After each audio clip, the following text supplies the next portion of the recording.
सभी को नमस्कार।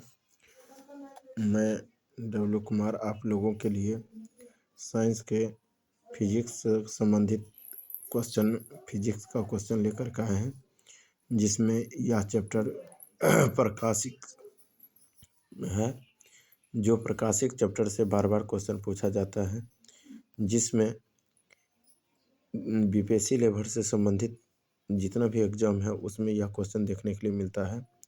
जिसमें पहला प्रश्न बार बार पूछा जाता है, प्रकाश तंतु किस सिद्धांत पर कार्य करता है। इसका करेक्ट आंसर है पूर्ण आंतरिक परावर्तन। अगला प्रश्न है दोस्तों, मृग मरीचिका किसका उदाहरण है। इसका करेक्ट आंसर है प्रकाश का पूर्ण आंतरिक परावर्तन। अगला प्रश्न है, प्रकाश तरंगों के वायु से कांच में जाने पर उनके कौन से गुण प्रभावित होते हैं। इसका करेक्ट आंसर है तरंगदैर्घ्य और वेग। अगला प्रश्न है, जब प्रकाश एक माध्यम से दूसरे माध्यम में प्रवेश करता है तो उसकी आवृत्ति क्या होता है। इसका आंसर होगा अपरिवर्तित रहती है। अगला प्रश्न है, निर्वात में प्रकाश की गति कितनी होती है। इसका करेक्ट आंसर है 3 × 10⁸ मीटर प्रति सेकंड। अगला प्रश्न है, प्रकाश संश्लेषण की क्रिया में ऊर्जा का रूपांतरण किस प्रकार होता है। इसका करेक्ट आंसर है प्रकाश ऊर्जा से रासायनिक ऊर्जा में। अगला प्रश्न है, दाढ़ी बनाने के लिए किस दर्पण का प्रयोग किया जाता है। इसका करेक्ट आंसर है अवतल दर्पण। अगला प्रश्न है, प्रकाश सजावट के लिए विसर्जन लैंपों में किस गैस का प्रयोग किया जाता है। इसका करेक्ट आंसर है नियॉन। अगला प्रश्न है, लाल रंग की तरंगदैर्घ्य सबसे अधिक होता है जबकि बैंगनी रंग की तरंगदैर्घ्य सबसे कम होता है। यह दोस्तों आपका 10th लेवल में भी पूछा जाता है बहुत सारे क्वेश्चन, और ग्रुप डी में भी। अगला प्रश्न है, क्षितिज के समीप सूर्य एवं चंद्रमा के दीर्घवृत्ताकार दिखाई देने का क्या कारण है। इसका करेक्ट आंसर है प्रकाश का अपवर्तन। अगला प्रश्न है, वास्तविक सूर्योदय से कुछ समय पहले ही सूर्य क्यों दिखाई देने लगता है। इसका करेक्ट आंसर है प्रकाश के अपवर्तन के कारण। अगला प्रश्न है, खतरे के संकेतों के लिए लाल प्रकाश का प्रयोग क्यों किया जाता है। इसका करेक्ट आंसर है लाल प्रकाश का प्रकीर्णन सबसे कम होता है। अगला प्रश्न है, साबुन के पतले झाग में चमकदार रंग किस घटना के कारण दिखाई देता है। इसका करेक्ट आंसर है बहुलित परावर्तन और व्यक्तीकरण के कारण। अगला क्वेश्चन है दोस्तों, स्पष्ट दृष्टि की न्यूनतम दूरी कितनी होती है। इसका आंसर होगा 25 सेमी। अगला प्रश्न है दोस्तों, दीर्घ तरंगों की अपेक्षा वायुमंडल द्वारा लघु तरंगें अधिक प्रकीर्णन होती है, इसलिए प्रकाश का रंग नीला दिखाई पड़ता है। अगला प्रश्न है दोस्तों, तंतु प्रकाशित संचार में संकेत किसके द्वारा प्रदान किया जाता है। इसका करेक्ट आंसर है प्रकाश तरंगों के द्वारा। अगला प्रश्न है दोस्तों, अगला क्वेश्चन है, विभिन्न माध्यम में प्रकाश की चाल मीटर प्रति सेकंड में इस प्रकार है, जो बार बार पूछा जाता है। जिसमें पहला है, निर्वात में प्रकाश की चाल कितना होता है दोस्तों। इसका करेक्ट आंसर है 3 × 10⁸ मीटर प्रति सेकंड। अगला प्रश्न है, प्रकाश की चाल कांच में क्या होता है। इसका सही जवाब होगा 2 × 10⁸ मीटर प्रति सेकंड। अगला प्रश्न है, जल में प्रकाश की चाल क्या होता है। तो इसका करेक्ट आंसर है 2.25 × 10⁸ मीटर प्रति सेकंड। अगला प्रश्न है दोस्तों, रॉक साल्ट में प्रकाश की चाल क्या होता है। इसका सही जवाब होगा 1.96 × 10⁸ मीटर प्रति सेकंड। अगला प्रश्न है दोस्तों, तारपीन का तेल में प्रकाश का चाल कितना होता है। इसका सही जवाब होगा 2.04 × 10⁸ मीटर प्रति सेकंड। अगला प्रश्न है दोस्तों, नायलॉन में प्रकाश का चाल कितना होता है। इसका करेक्ट आंसर होगा 1.96 × 10⁸ मीटर प्रति सेकंड। अगला प्रश्न है, परंपरागत कैमरे के किस भाग से आंखों के रेटिना की तुलना की जा सकती है। इसका करेक्ट आंसर है फिल्म। अगला प्रश्न है, एंडोस्कोप किस सिद्धांत पर कार्य करता है। इसका करेक्ट आंसर है प्रकाश के पूर्ण आंतरिक परावर्तन पर। अगला प्रश्न है, प्रकाश विकिरणों की प्रकृति कैसी होती है। इसका करेक्ट आंसर है तरंग एवं कण दोनों के समान। अगला प्रश्न है दोस्तों, किस अपारदर्शी वस्तु का रंग उस रंग के कारण होता है जिस रंग को आंसर इसका होगा परावर्तित करता है। अगला प्रश्न है, हीरा उच्च अपवर्तनांक के कारण चमकता है क्योंकि हीरे का अपवर्तनांक अधिक होता है, इसलिए तराशने पर उसकी चमक बढ़ जाती है। अगला प्रश्न है दोस्तों, प्रकाश की गति किस माध्यम में सबसे कम होती है? इसका करेक्ट आंसर होगा हीरे में। अगला प्रश्न है, अस्त होते समय सूर्य लाल रंग का क्यों दिखाई पड़ता है? इसका करेक्ट आंसर होगा प्रकाश के प्रकीर्णन के कारण। अगला प्रश्न है, एक इलेक्ट्रॉनिक पुंज को फास्फोरस कोटेड पर्दे पर फोकस करके प्रतिबिंबों को पर्दे पर प्रदर्शित करना क्या कहलाता है? इसका करेक्ट आंसर होगा रोस्टेड स्कैन। अगला प्रश्न है, दूरदृष्टि दोष निवारण के लिए किस लेंस का प्रयोग किया जाता है? इसका करेक्ट आंसर है उत्तल लेंस। अगला प्रश्न है, नीला, हरा एवं लाल तीन प्राथमिक रंग हैं के मिश्रण से अन्य सभी रंगों का निर्माण होता है।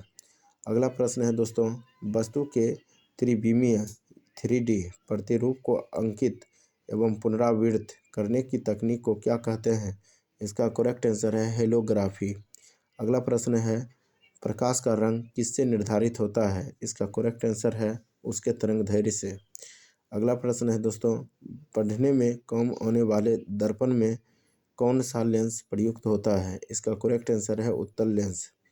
लास्ट क्वेश्चन है दोस्तों इस चैप्टर का, यदि वायुमंडल अनुपस्थित हो प्रकाश का प्रकीर्णन नहीं होगा और इसलिए आकाश काला दिखेगा। अगला प्रश्न है दोस्तों, जिसमें दूरदर्शन के संकेत एक निश्चित दूरी के बाद क्यों नहीं मिल पाते हैं? इसका करेक्ट आंसर होगा पृथ्वी की सतह वक्राकार होने के कारण। अगला प्रश्न है, दूरदर्शन प्रसारण में श्रव्य संकेतों का प्रेषण करने के लिए किस तकनीक का प्रयोग किया जाता है? इसका करेक्ट आंसर है आवृत्ति मंडुलन। अगला प्रश्न है, किसी व्यक्ति का पूरा प्रतिबिंब देखने के लिए एक समतल दर्पण की न्यूनतम ऊंचाई कितनी होनी चाहिए? इसका करेक्ट आंसर है व्यक्ति की ऊंचाई की आधी। अगला प्रश्न है, वाहनों में पृष्ठ दृष्टि दर्पण के रूप में दृश्य अवलोकन के लिए उत्तल दर्पण का प्रयोग किया जाता है। अगला प्रश्न है दोस्तों, दृष्टि पटल पर किस प्रकार का चित्र बनता है? इसका करेक्ट आंसर है वस्तु से छोटा और उल्टा। अगला प्रश्न है, किस रंग के प्रकाश की ऊर्जा सर्वाधिक होती है? इसका सही जवाब होगा नीला प्रकाश। अगला प्रश्न है, एक आंख की अपेक्षा दो आंखों से देखना अधिक स्पष्ट होता है, इसका क्या कारण है? इससे देखी जाने वाली वस्तु की दूरी और गहराई का सही अनुमान होता है।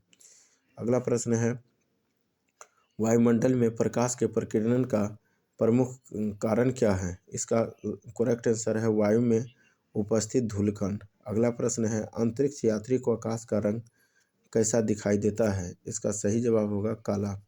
अगला प्रश्न है, निकट दृष्टि दोष को दूर करने के लिए किस लेंस का प्रयोग किया जाता है? इसका करेक्ट आंसर होगा अवतल लेंस।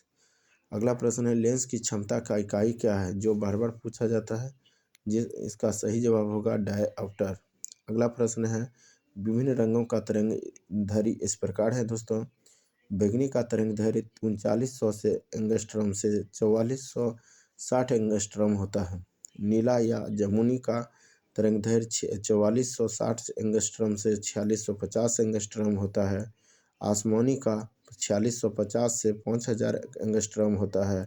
हरा का तरंगदैर्घ्य 5000 से 5700 एंगस्ट्रॉम होता है। पीला का तरंगदैर्घ्य 5700 से 5900 तरंगदैर्घ्य होता है और नारंगी का 5900 एंगस्ट्रॉम से 6200 एंगस्ट्रॉम होता है और लाल रंग का 6200 से 6200 एंगस्ट्रॉम से 7600 एंगस्ट्रॉम होता है। अगला प्रश्न है दोस्तों, धूप के चश्मे की क्षमता कितनी होती है? इसका करेक्ट आंसर होगा शून्य डायोप्टर। एक समतल दर्पण की प्रखरता त्रिज्या होती है कितना? इसका करेक्ट आंसर होगा अनंत। प्रसारी ब्रह्मांड की संकल्पना किस सिद्धांत पर आधारित है? इसका करेक्ट आंसर होगा डॉपलर प्रभाव पर। जलवायु में वायु का बुलबुला किस प्रकार के लेंस की तरह व्यवहार करता है? इसका करेक्ट आंसर होगा अवतल लेंस। खोज बत्ती में कौन सा दर्पण प्रयुक्त होता है? इसका करेक्ट आंसर होगा अवतल। रमन प्रभाव का संबंध किस प्रकार की किरणों से है? इसका करेक्ट आंसर होगा सभी पारदर्शी माध्यम की किरणों से। अगला प्रश्न है ध्वनि के पुनरुत्पादन के लिए सीडी और ऑडियो प्लेयर में क्या प्रयुक्त होता है? इसका सही जवाब होगा लेजर बीम। अगला प्रश्न है दोस्तों जब दो समानांतर समतल दर्पण के मध्य कोई वस्तु रख दी जाती है तो उस पर अनंत प्रतिबिंब बनते हैं। अगला प्रश्न है दोस्तों जब लाल नीले तथा हरे प्रकाश का पुंज एक स्थान पर पड़ता है तब प्रकाश का रंग कैसा प्रतीत होता है? इसका सही जवाब होगा सफ़ेद। अगला प्रश्न है मानव आँख दृश्य प्रकाश के किस तरंगदैर्घ्य के लिए सर्वाधिक सुग्राही होता है? इसका करेक्ट आंसर होगा 5500 एंगस्ट्रॉम। अगला प्रश्न है सूर्य के प्रकाश को पृथ्वी पर पहुंचने में कितना समय लगता है?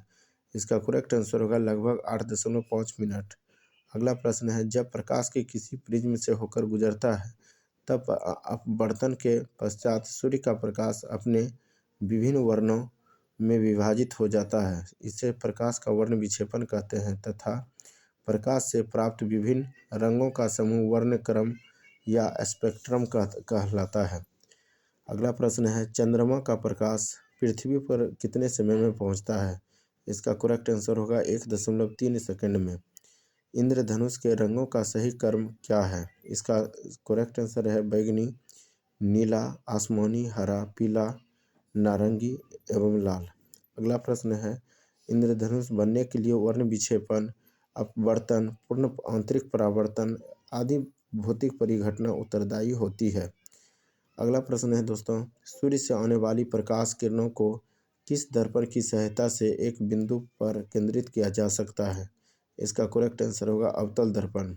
अगला प्रश्न है दोस्तों पूर्ण सूर्य ग्रहण के समय सूर्य को नंगी आंखों से देखने से आंख को क्षति पहुंचती है। रेटिना के जलने के लिए सूर्य की कौन सी किरणें उत्तरदायी है? इसका करेक्ट आंसर होगा पराबैंगनी किरणें। लास्ट क्वेश्चन है दोस्तों आकाश के परावर्तन तथा जल के कणों द्वारा अधिक प्रकीर्णन के कारण समुद्र नीला प्रतीत होता है। अगला तो दोस्तों ये बहुत ही इम्पोर्टेंट क्वेश्चन है जो क्वेश्चन बार बार बीपीएससी में पूछा जाता है। इसे ज़्यादा से ज़्यादा शेयर करें, लाइक करें। धन्यवाद।